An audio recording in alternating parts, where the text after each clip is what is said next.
तो भक्तों, लड़की चाहे गरीब घर की हो और चाहे वो अमीर घर की हो, वो अपने मायके की बुराई अपने ससुराल में नहीं बर्दाश्त कर पाएगी और अपने ससुराल की बुराई अपने मायके में नहीं बर्दाश्त कर पाएगी।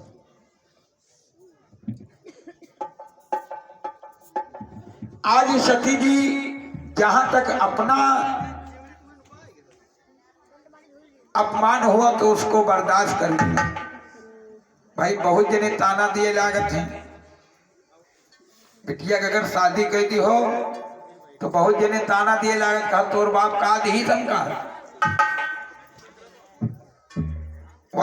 बेट दे दी, बक्सा दे दी, अलमारी दे दी, तुम्हारे बाप का दी। तो बिटिया कही सुनो, हमका जो का हमारे बाप का दिया रे जो रहा के तुम दी।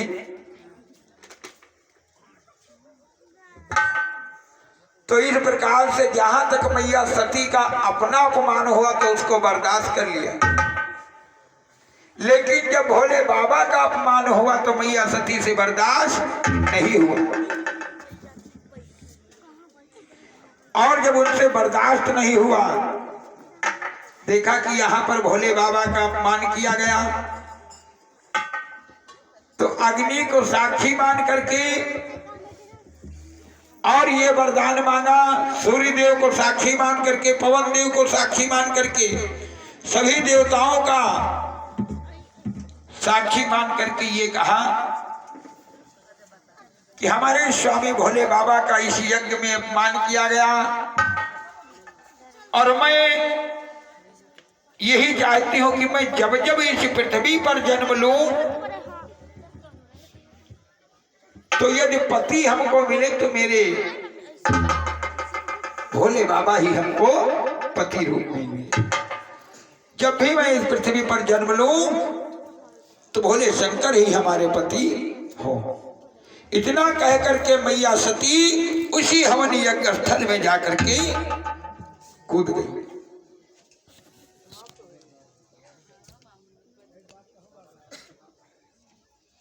ये आप हैं राम लखन बाबा जी, आपके कर्तव्य द्वारा भगवान के चरणों में 20 रुपए का दान आया है।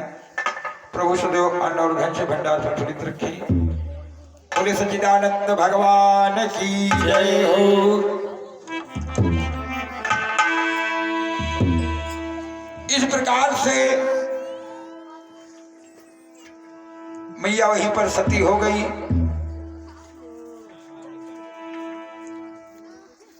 और ये खबर जब गणों को मिली, गणों ने जाकर के भोले बाबा को बताया और कहते हैं क्या भोले बाबा से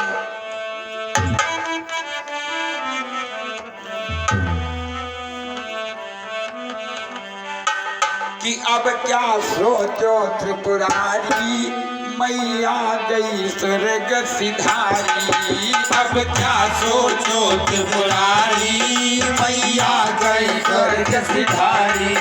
अब क्या सोचो त्रिपुरारी, मैया गई स्वर्ग सिधारी। मैया गई स्वर्ग सिधारी,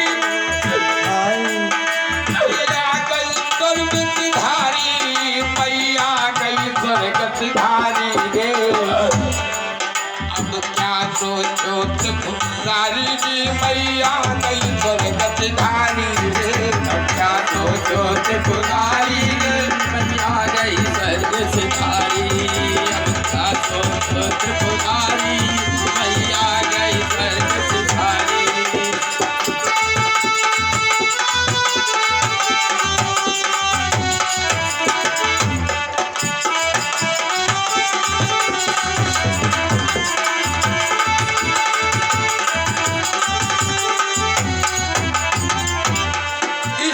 से भोले बाबा से बताया, गणों ने जाकर के आइए कथा को बढ़ाते हुए भैया संक्षिप्त रूप में आप लोग को, क्योंकि ये कथा पूर्ण भी करनी है, विवाह कराना है। भोले बाबा ने क्या काम किया, अपना एक जटा से बाल उठा के पटका, उसमें से वीरभद्र को पटकाया और इसी प्रकार से यज्ञ को विध्वंस किया। विध्वंस करने के बाद में राजा दक्ष का सर काटा और उनके बकरे का सर लगाया और इस प्रकार से जब मैया सती हवन यज्ञ में समाप्त हुई और भोले बाबा जब वहां पर पहुंचे तो भोले शंकर ने क्या काम किया कि मैया सती के अध जले हुए शरीर को लेकर के भोले बाबा चल दिए हैं। और जब मैया के अध जले हुए शरीर को लेकर के चले हैं तो इसी प्रकार से जहां जहां पर मैया का जो भी अंग गिरा है उसी प्रकार से मैया प्रसिद्ध होती चली गई। जहां पर मैया का नयन गिरे हैं वहां पर नैना देवी के नाम से प्रचलित हुई हैं। जहां पर मन गिरे वहां पर मनसा देवी के नाम से। इसी प्रकार से मैया के 51 शक्तिपीठ हैं और कोई कोई तो भक्त बताते हैं, कथावाचक कहते हैं कि भगवान विष्णु ने अपने चक्र सुदर्शन के द्वारा 51 टुकड़े किए भगवान ने मैया सती के। लेकिन हमको जहां तक अपनी बात हम जब बता रहे हैं और ये संसार है, ये अथाह सागर है, एक से बढ़ के एक ज्ञानी है। क्योंकि ये वेद है, ये वेद है, लेखक क्या लिखता है, वाचक क्या बताता है, ये सुनने और समझने में, भाव अर्थ पढ़ने में वो अपना अपना मत है। चलिए कल आपको हम एक कथा बताएंगे जो प्रमाणित है। तो कोई लेखक कहां से क्या खोज करके लिखता है, कोई कथावाचक कहां से क्या चीज ढूंढ करके लाता है और आपके आगे आप लोगों को श्रवण कराता है। लेकिन जहां तक हमारा मत है कि भगवान सती के भोलेनाथ शंकर ने शरीर को लेकर के जब चले तो जहां जहां पर मैया का जो भी अंग गिरा है उसी प्रकार से वो प्रसिद्ध होती चली गई है। और कोई कोई कथावाचक कहते हैं कि भगवान विष्णु ने मैया सती के शरीर के 51 टुकड़े किए तब जाकर के उनके 51 शक्तिपीठ तैयार हुए। तो ये अपना अपना मत है। और एक कथा जो है ना, ये एक अथाह सागर है। जंगल में आप अगर पिल जाओगे, जंगल में यदि आप पिल जाओगे तो होती तो जंगल में भी कई गलियां हैं, लेकिन हो सकता है किसी गली से आप बाहर आ जाओ अपने मेन रास्ते पे। लेकिन यदि आप वेद शास्त्र कथा में और सत्संग में यदि आप प्रवेश कर गए हो तो मैं वादा करता हूं कि एक अरसा आप मरफिया पीते हो तो वो छूट जाएगी। लेकिन अब आप अगर वेद शास्त्र में लीन हो गए हो, सत्संग में फंस गए हो, तो उसमें से इतनी आसानी से निकलना मुश्किल है। तो ये अपना अपना मत है। आज भोले बाबा ने इस प्रकार से यज्ञ को समाप्त करके आकर के कहां पहुंचे, कैलाश पर्वत पर, और वहीं पर अपनी अखंड समाधि को लगा लिया। और इधर क्या हुआ, मैया सती का दूसरा जन्म कहां पर हुआ सभी लोग जानते हैं, रामायण में कथा है कि तही कारण ही में गिर गहराई, तही कारण है में गिर गहराई।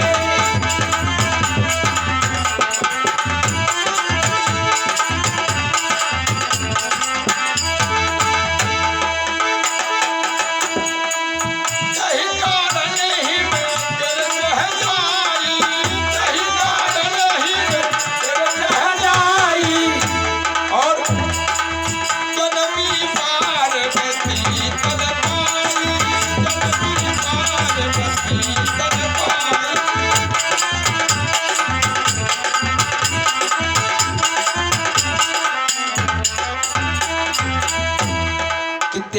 कारण हिम गिर ग्रह जाई और जन्मी पार्वती तन पाई।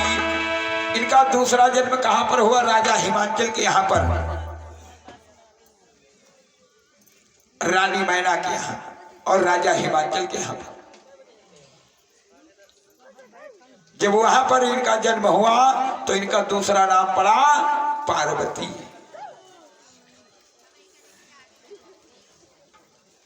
ते ही कारण हिम गिर ग्रह जाई और जन्मी पार्वती तन पाई। तभी कुछ दिन की बाद देव ऋषि नारद बीड़ा करताल को बजाते हुए पहुंचे राजा हिमांचल के यहाँ पर और देखा कि कन्या का जन्म हुआ है। देव ऋषि नारद जब पहुंचे तो राजा में हिमांचल ने इनका बड़ा आदर सत्कार किया, चरण पखार करके चरणामृत पान किया और अच्छे सिंहासन पर बैठाला महलों में। और बैठालने के बाद में क्या किया कि ला करके उस कन्या पार्वती को देव ऋषि नारद की गोदी में डाल दिया और कहा कि मुनिवर आप ऐसा करिए कि हमारी कन्या की भाग्य रेखा को देख करके आप बताओ कि इसकी किस्मत में लिखा क्या है। देव ऋषि नारद ने जब उस कन्या की भाग्य रेखा को देखा, हस्त रेखा को देखा, तो कहा कि राजन इसकी रेखा तो कुछ और बता रही है। कहा बताओ प्रभु। कहा कि इसका पति जो होगा उसका अमंगल भेष होगा,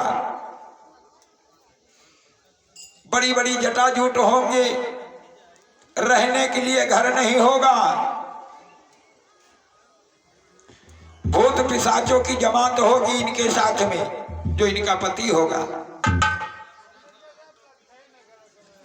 तो कहा प्रभु ये तो अभाग्य रेखा है।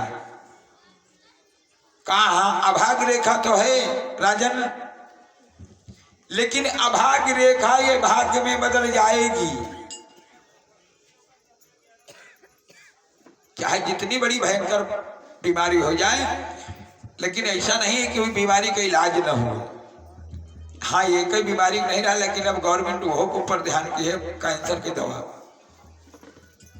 सुना है भाई, हम देखें तो है नहीं है, कोई बात नहीं भैया। तो ऐसा नहीं है। आज देव ऋषि नारद कहते हैं कि जो अभाग्य रेखा है ये भाग्य में बदल सकती है। कहा कैसे? कहा सुनो।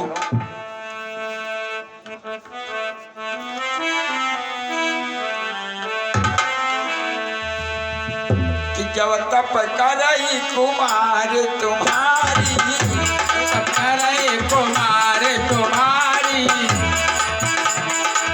जब तप करई कुमार तुम्हारी, भाभी में तो सकेंद्र पुरारी।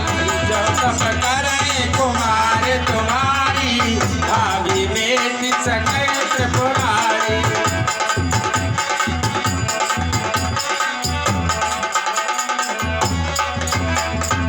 जब तप करई कुमार तुम्हारी, और भाभी में तो सकेंद्र पुरारी। कहा कि जो तप करे कुमार तुम्हारी, भाभी मेट सकें त्रिपुरारी। अगर ये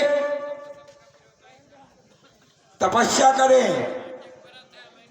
तो जो अभाग्य रेखा है तो वही इसको मेटने वाले हैं, ये भाग्य में बदल जाएगी।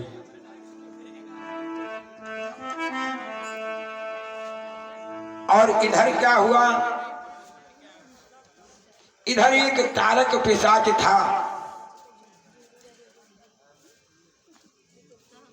जो देवताओं के ऊपर बहुत बड़ा अत्याचार करता था। और इधर भोले बाबा तपस्या की समाधि लगाए बैठे हैं।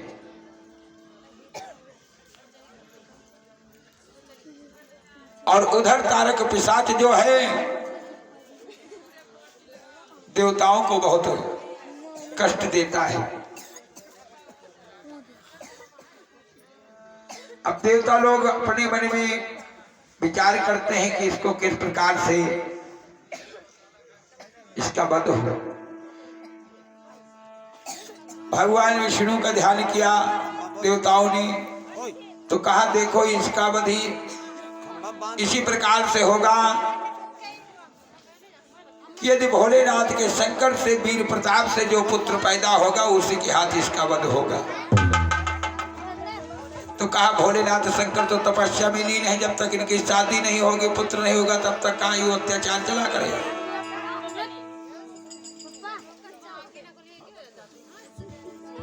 धीरे धीरे करके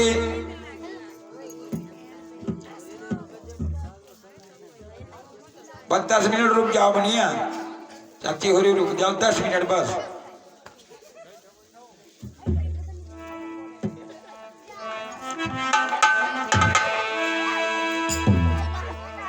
धीरे धीरे करके आज भोले बाबा की शादी की तैयारी होती है। इधर से नाव ब्राह्मण वर खोजने के लिए जाते हैं और उधर से देव ऋषि नारद हैं, ब्रह्मा जी हैं, विष्णु जी हैं, ये इनके मझी आए।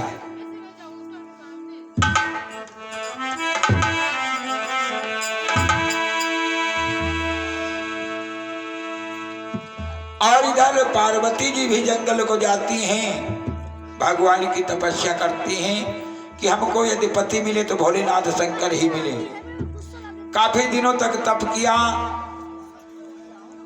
मैया पार्वती ने बेल पत्र को खाया और इसी प्रकार से तपस्या करती रही। लेकिन कुछ लोग वहां पर पहुंचे मैया सती पार्वती की परीक्षा लेने के लिए। कुछ दिन पहुंचे, कहा कि क्यों उनके लिए तन जला रही हो, न रहने के लिए कोई घर है न वो अच्छा इतना अच्छा वर है। हमारे यहाँ पर चलो देखो कितना अच्छा महल है। लेकिन मैया सती ने कहा नहीं, पार्वती ने कहा नहीं कि मैं अगर पति मुझको चाहिए जो तो भोले बाबा शंकर ही मिले।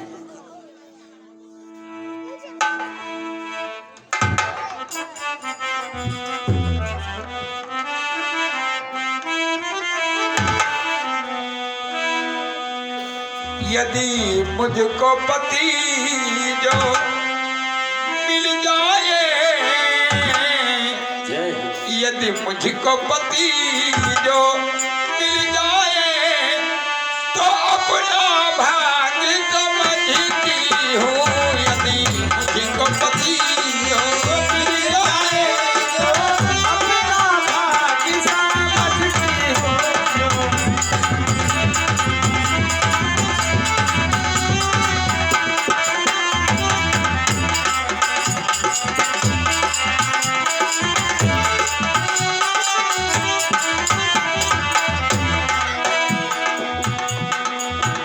पार्वती कहते हैं कि यदि वो मुझको पति रूप में मिल जाए तो मैं अपना भाग्य समझती हूँ, हमारी किस्मत है।